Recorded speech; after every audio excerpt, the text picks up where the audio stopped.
जय हिंद दोस्तों, स्वागत है आप सभी का इस नए लेक्चर में। आज के इस लेक्चर में हम साइंटिफिक मैनेजमेंट थ्योरी को डिस्कस करने जा रहे हैं, जो कि एफ.डब्ल्यू. टेलर के द्वारा दी गई है। इस वीडियो को मैंने दो पार्ट में डिवाइड किया है। फर्स्ट पार्ट में हम जितना भी कंसेप्चुअल कंटेंट है उसको डिस्कस करेंगे, और वीडियो के सेकंड पार्ट में हम MCQs को डिस्कस करेंगे इस टॉपिक के related.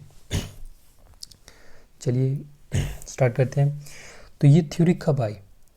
During the first decade of 20th century scientific management theory developed, जब फर्स्ट वर्ल्ड वार क्राइसिस चल रहा था और इंडस्ट्रियल रेवोल्यूशन जब आया, तो क्यों इसकी क्या ज़रूरत थी साइंटिफिक मैनेजमेंट थ्योरी की?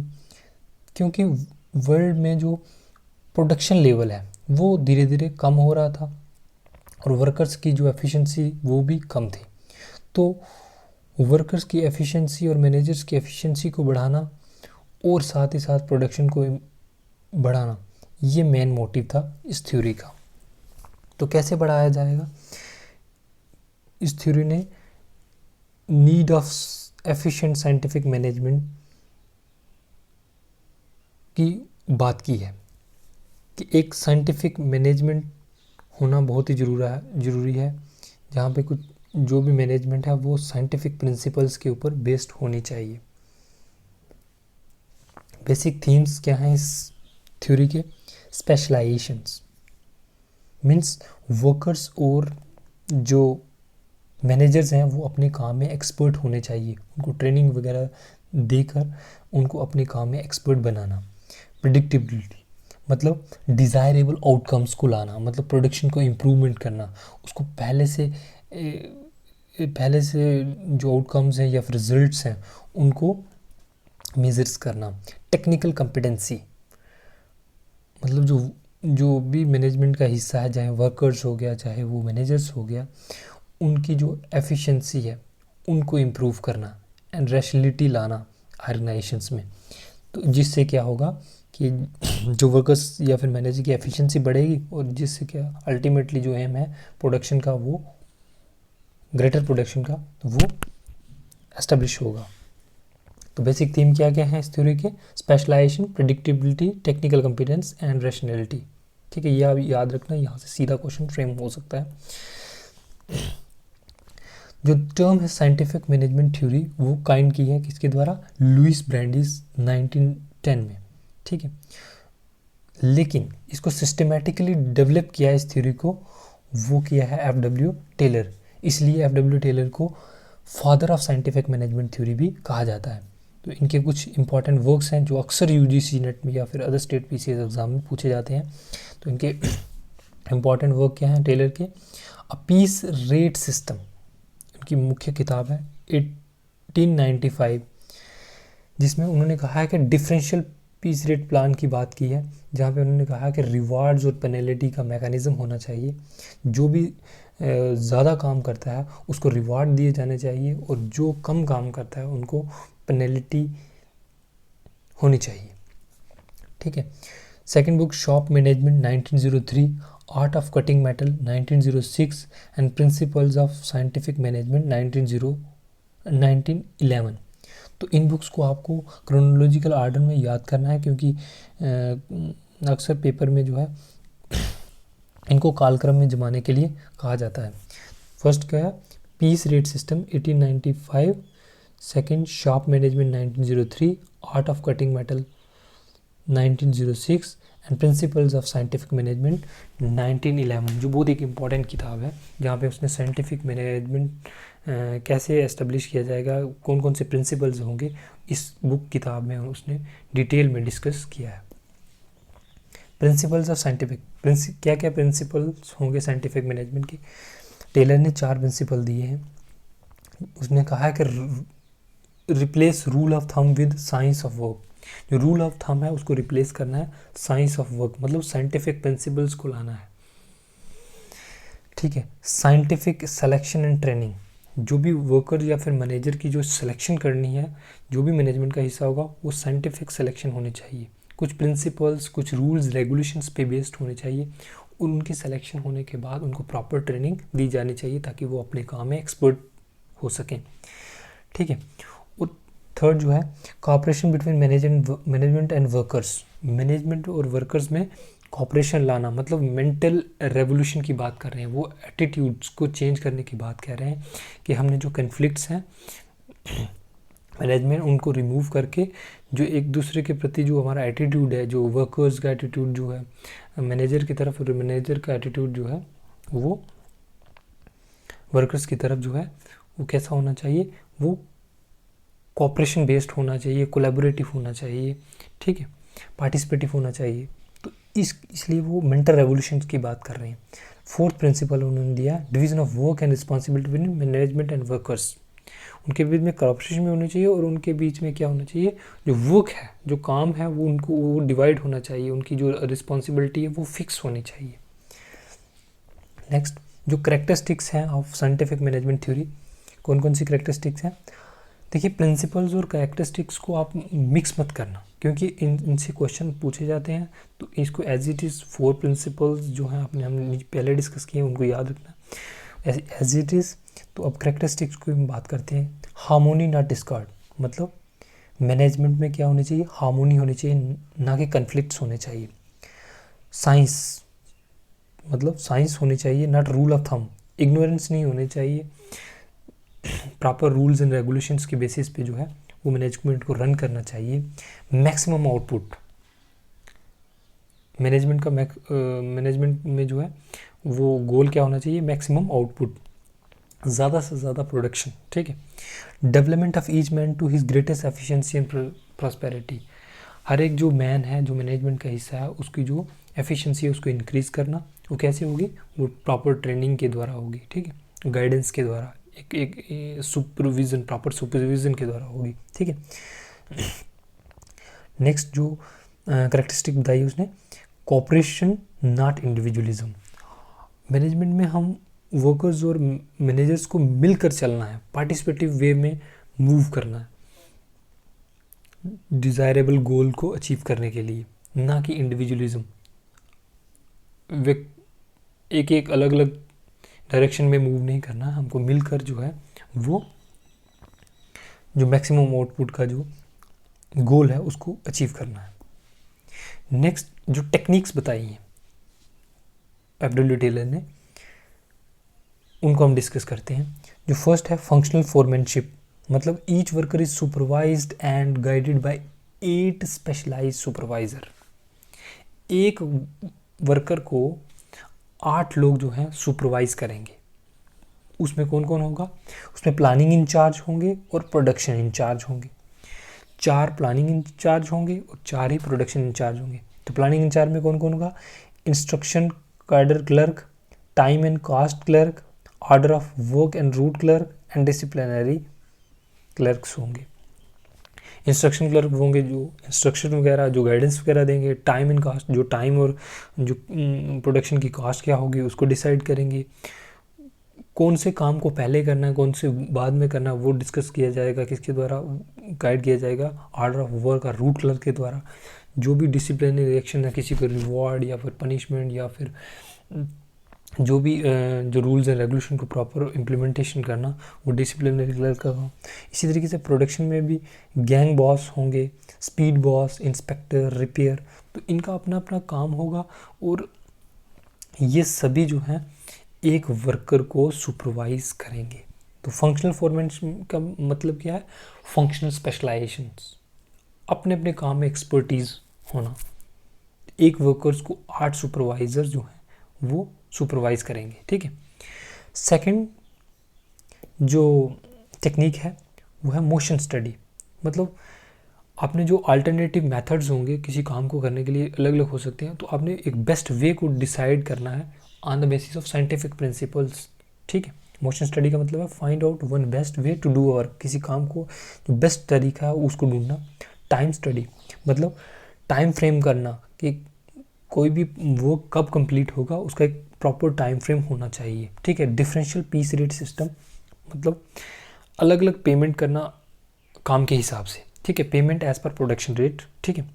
वो जो डब्ल्यू टेलर हैं वो जो प्रॉफिट डिवीज़न की बात नहीं करते हैं at the end of work, ठीक है। वो कहते हैं कि प्रॉफिट को डिवाइड करने से जो है प्रोडक्शन की इम्प्रूवमेंट नहीं होगी।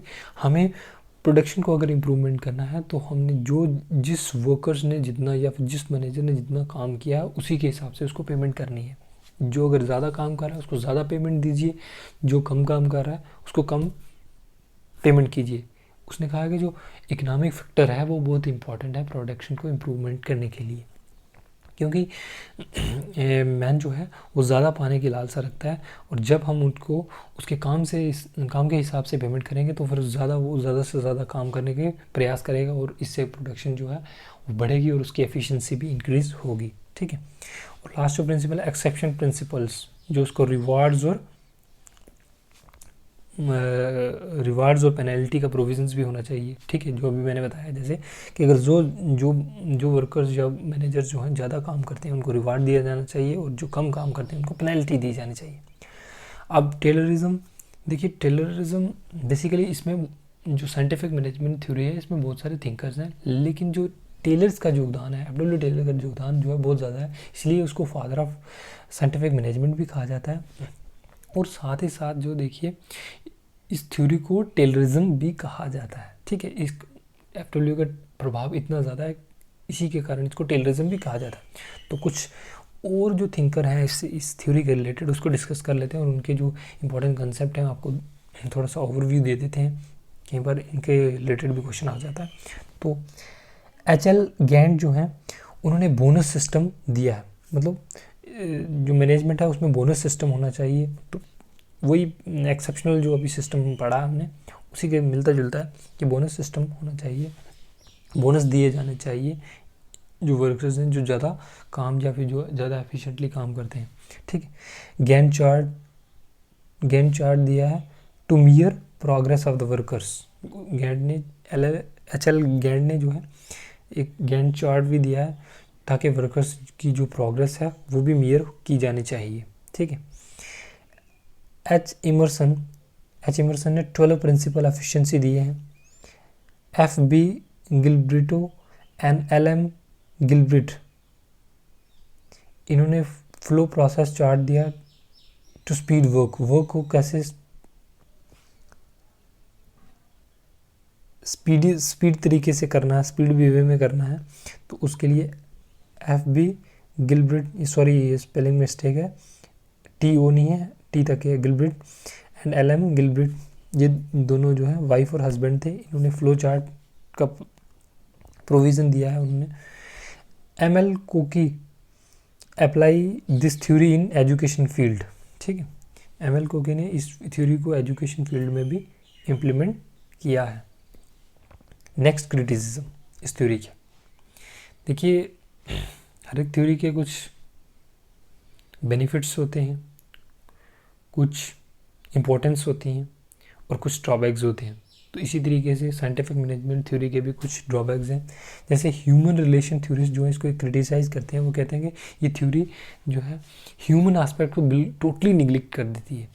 Impersonal and undermining the human factor, इसने ह्यूमन फैक्टर को बिल्कुल अंडरमाइन कर दिया है। एल्टन माओ, ठीक है, वो कहते हैं, जो कि ह्यूमन रिलेशन थ्योरी के फादर भी कहे जाते हैं, वो कहते हैं कि neglecting social and psychological aspects of motivation, ये साइकोलॉजिकल और सोशल एस्पेक्ट को टोटली निगलेक्ट करते हैं। ये इकोनॉमिक मोटिवेशन की ऊपर ज़्यादा फोकस करते हैं, overemphasize on economic motivation. ठीक है, पैसा ही सब कुछ है, वो बाकी कुछ नहीं है, तो ये उसके ऊपर फोकस है, इसलिए एल्टन माओ इसको क्रिटिसाइज करते हैं। हर्बर्ट साइमन और जेम्स जी मार्च, एक मिनट दोस्तों, जो हर्बर्ट साइमन एंड जेम्स जी मार्च, यहाँ पे एंड डाल लेना, मैंने मिस्टेक हो गया, यहाँ पे टाइपिंग एरर है। हर्बर्ट साइमन एंड जेम्स जी मार्च ये कहते हैं कि ये थ्योरी क्या है, फिजियोलॉजिकल ऑर्गेनाइजेशन थ्योरी इसको नेम दिया है, क्योंकि ये सिर्फ फिजिकल फैक्टर्स को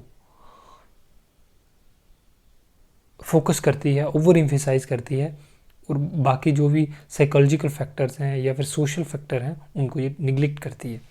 मैकेनिस्टिक थ्योरी इसको मैकेनिस्टिक थ्योरी भी किया जाता है। थिंकर्स इसको क्रिटिसाइज करते हैं और कहते हैं कि ये मैकेनिस्टिक थ्योरी है, क्योंकि ये जो मैन है उसको मशीन कंसीडर करते हैं, ठीक है, उससे ज़्यादा से ज़्यादा आउटपुट लेने का बात करते हैं, ना कि जो सेल्फ सेटिस्फेक्शन है, ह्यूमन सेटिस्फेक्शन है, उसको ये अंडर एस्टिमेट करते हैं। Criticize by trade union and manager, और जो भी उस समय की ट्रेड यूनियंस थी या फिर मैनेजर्स थे वो इसको क्रिटिसाइज़ करते हैं। ट्रेड यूनियन इसलिए क्रिटिसाइज़ करते हैं क्योंकि ये कहते हैं कि ट्रेड यूनियन का कोई काम नहीं है, उनके जो वर्क है उसको क्या करते हैं, ये अंडर एस्टिमेट करते हैं।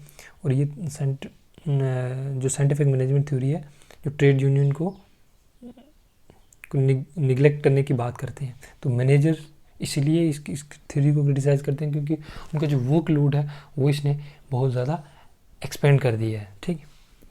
अब चलो हम एमसीक्यू डिस्कस करते हैं इस टॉपिक के रिलेटेड, ताकि आपकी जो कंसेप्चुअल क्लैरिटी है उसको चेक कर सकें। देखते हैं कि आपने कितना सीखा।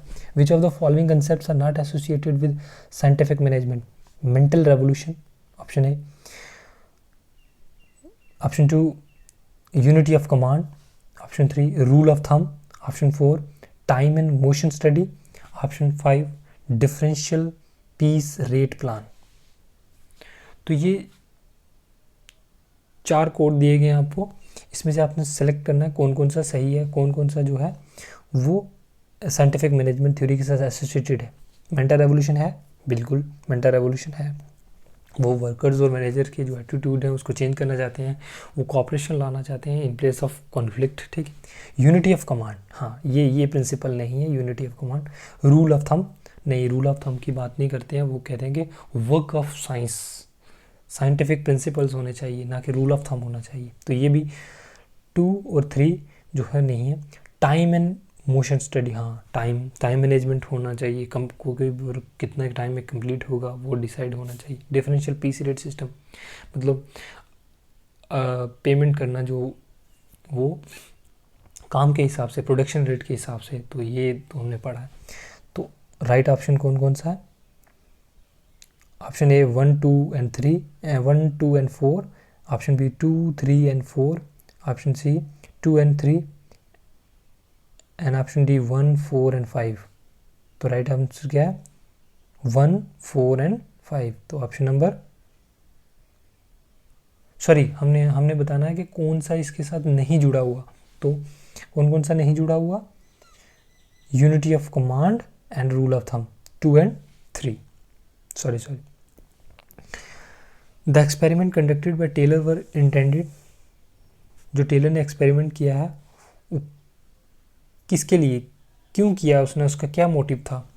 Option A to understand the motivation of workers की मोटिवेशन को पता करना, to understand the process of mental revolution की प्रोसेस क्या है उसको समझना, option C to discover the best way to carry out specific task, किसी काम को करने के लिए सबसे बेस्ट तरीका क्या हो सकता है इसको पता करना, ये उसका मोटिव था। या फिर to understand the human behaviour को समझना है।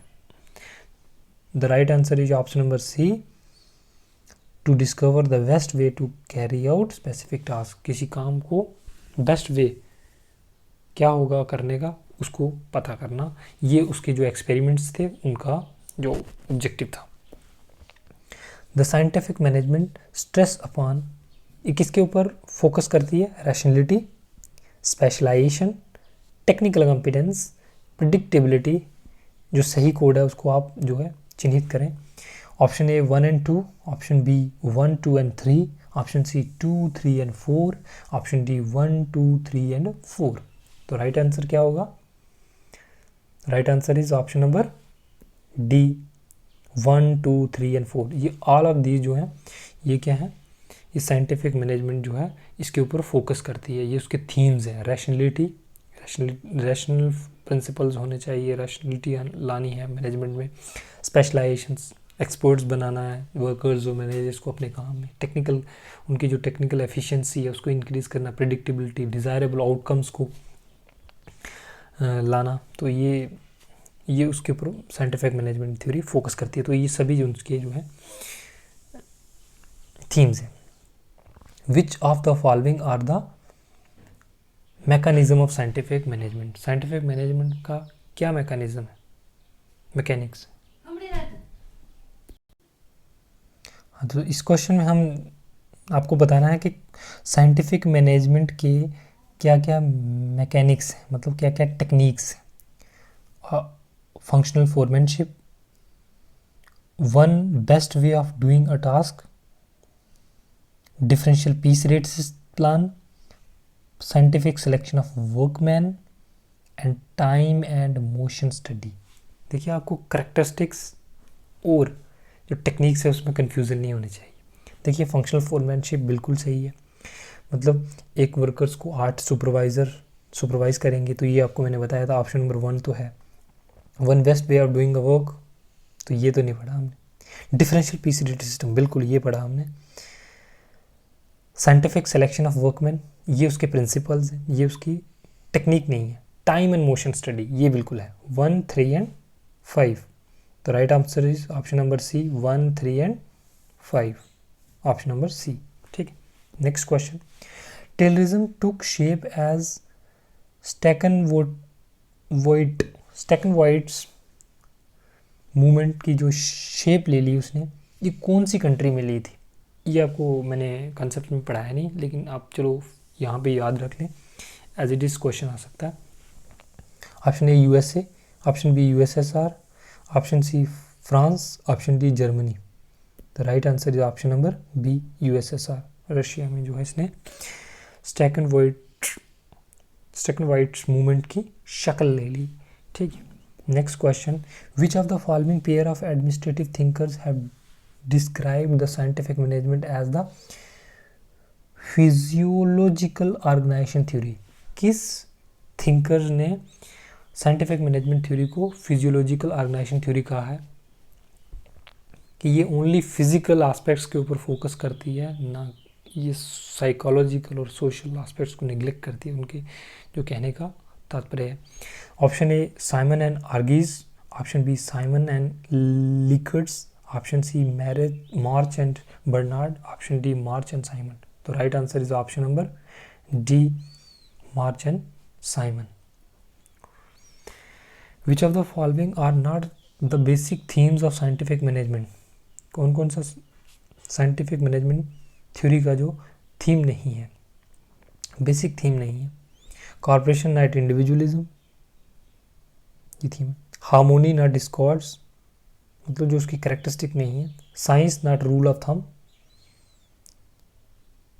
Maximum output in place of restricted output, development of efficiency and prosperity. तो राइट आंसर क्या है? विच नॉट, देखिए नॉट को भूलना नहीं है आपको, नॉट को याद रखना, नॉट पूछा है। तो right answer is option number D, क्योंकि ये ऑल ऑफ दीज जो हैं ये बेसिक कैरेक्टर्स हैं किसकी? साइंटिफिक मैनेजमेंट की। ठीक है, होप करता हूँ आपका अभी तक अच्छा स्कोर चल रहा होगा। Next question. The philosophy of the principle of scientific management does not include, इनमें से कौन सा जो है वो प्रिंसिपल नहीं है साइंटिफिक मैनेजमेंट का? Obtaining harmony in a group action, मतलब कोलैबोरेटिव एक्शन में हार्मोनी लाना, रिप्लेसिंग रूल ऑफ थंब को रिप्लेस करना, वर्किंग फॉर मैक्सिमम आउटपुट, ज़्यादा से ज़्यादा प्रोडक्शन के लिए काम करना, अचीविंग क्योटिक इंडिविजुअलिज्म को अचीव करना। तो नहीं, तो राइट आंसर क्या होगा? Option number D, achieving chaotic individualism, ये इसका प्रिंसिपल नहीं है। ऑब्टेनिंग हार्मोनी ये इसका प्रिंसिपल है। Replacing rule of thumb with work of science, working for maximum output, ठीक है, in place of restricted output, ये हमने पढ़ा है। ठीक है, नेक्स्ट क्वेश्चन असर्शन रीजन का क्वेश्चन है। Terrorism over simplified human motivation in the explanation. Terrorism क्या करते हैं? वो ह्यूमन मोटिवेशन को ओवर सिंप्लीफाइड कर देते हैं, ओवर सिंप्लीफाइड करके उसको एक्सप्लेन करते हैं। It advocated the monistic theory of motivation, मतलब एक ही डायरेक्शन में जो है वो थ्योरी ऑफ मोटिवेशन दे रहे हैं, जिसमें इकोनॉमिक मोटिवेशन की बात कर रहे हैं। वो social, psychological and other aspects जो है ह्यूमन रिलेशन के, उनको निगलेक्ट कर रहे हैं। तो क्या ओवर सिंप्लीफाइड और मोनिस्टिक थ्योरी, क्या इनमें कुछ रिलेशन है? हाँ बिल्कुल है। जो ए है वो बी का जो और है रीज़न है वो करेक्ट एक्सप्लेनेशन है। तो राइट आंसर क्या होगा? Option number A, both A and R true and R is the correct explanation, क्योंकि टेलर जो है ओवर सिंप्लीफाइड कर रहे हैं ह्यूमन मोटिवेशन को, ठीक है, और वो एक ही डायरेक्शन में कर रहे हैं, ठीक है। Next question, which of the following are the main features of scientific management. Scientific management का इनमें से कौन सा फीचर है? A single administrative science whose principle are applicable not only to the business but also to the government. जो scientific management के principle हैं वो सिर्फ गवर्नमेंट पे अप्लाई नहीं होते, वो अदर इंस्टीट्यूशन जैसे government, religious and other organization में इम्प्लीमेंट होते हैं। क्या ये है? फंक्शनल फोरमैनशिप, ये तो आपने पढ़ा है। Separation of planning and execution, मतलब डिवीजन ऑफ वर्क होना चाहिए। डिफरेंशियल पीस रेट सिस्टम, हाँ, तो कौन कौन सा है? तो राइट आंसर क्या है? राइट आंसर आपका 2, 3, 4 जहाँ पे है वो राइट आंसर है, क्योंकि ऑप्शन नंबर 1 जो है वो इसमें नहीं आता। तो 2, 3, 4 ऑप्शन नंबर ए राइट आंसर है। होप करता हूँ।